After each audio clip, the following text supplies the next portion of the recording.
Moi da terra está a correr, atendan a historia, na aldea do Souto, en Coruxido, no concello de Brión. En 2015, a veciñanza chegou a un acordo verbal.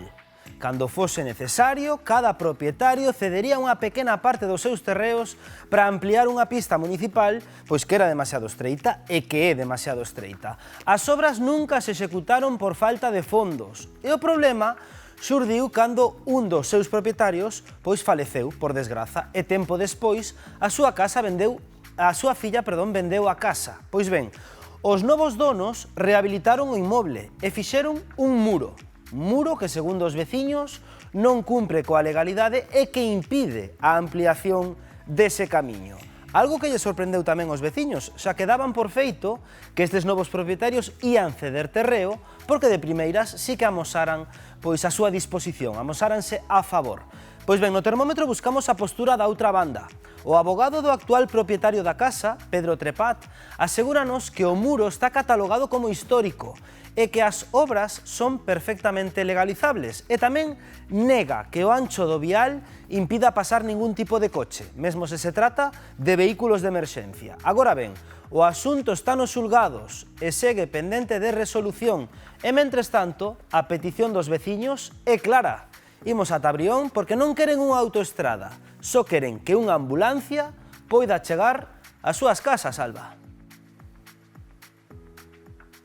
Si, Bernardo, a verdade é que os camiños, pistas, estradas que teñen aquí na parroquia de Bastavales en Brión son bastante estreitos. Fixadevos senón nesta pista que teño xusto ao meu lado.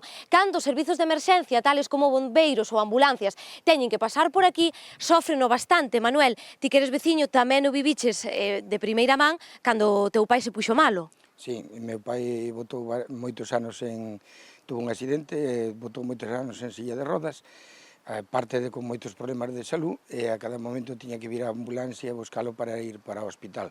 E como facía para pasar por aquí? Pois tiñan que vir dúas ambulancias, porque el tiña que ir en ambulancia medicalizada, non entraba, porque a parte de abaixo da aldea é máis estreita ainda que esta, non hai maneira de ampliar, porque hai casas. Non entraba, entón viñan dúas ambulancias, viña unha pequena, collía na casa, se quitaba o da aldea e fora esperaba outra ambulancia medicalizada e o levaba para Santiago. Ante tal situación no rural de difícil acceso á vivenda, todos os veciños fixestes un pacto, un acordo verbal para ceder terreos e facilitar un pouquiño o paso. O problema foi cando un deses veciños faleceu, viñeron outros propietarios e vos construíron este muro que temos aquí, non? Sí, exactamente, foi así. Había un pacto entre os veciños que chegou a pista, isto por aquí non había, era un camiño de monte, entón a xente, propietarios que tiñan este camiño de aquí, se deron terreno para ampliar a pista e poder facer unha entrada un pouco decente para esta aldea, porque é o único sitio que temos para poder ampliar un pouco e entrar. Entonces había un pacto verbal, o Concello arreglou este camiño hasta aquí, polo monte ampliouno, e cando chegou aquí dixo, bueno, mira, aquí esperamos un poquinho máis porque non hai moitos cartos e tal, esperamos un pouco máis.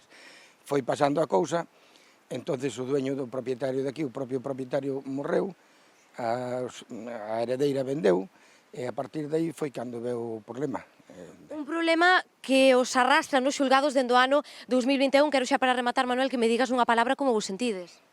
Hombre, pois agora mesmo sentímonos moi mal, porque isto foi unha cousa de que pude haber un acordo que había sin ternos que ir nin a xulgado, nin ter que andar con nada, porque o que se pedía era pouco, que era todo o mundo perdera un pouco, cedera un pouco, arrimar o ombreiro, non? Arrimar o ombreiro, e agora ter que haber chegado a esta situación, pois a verdade que nos sentimos moi mal, que nós non queríamos isto. Pois moitísimas grazas, Manuel, e ao resto de veciños por atendernos. Nós dende o termómetro quixémonos tamén poñer en contacto coa outra parte que preferiron non dar resposta pública.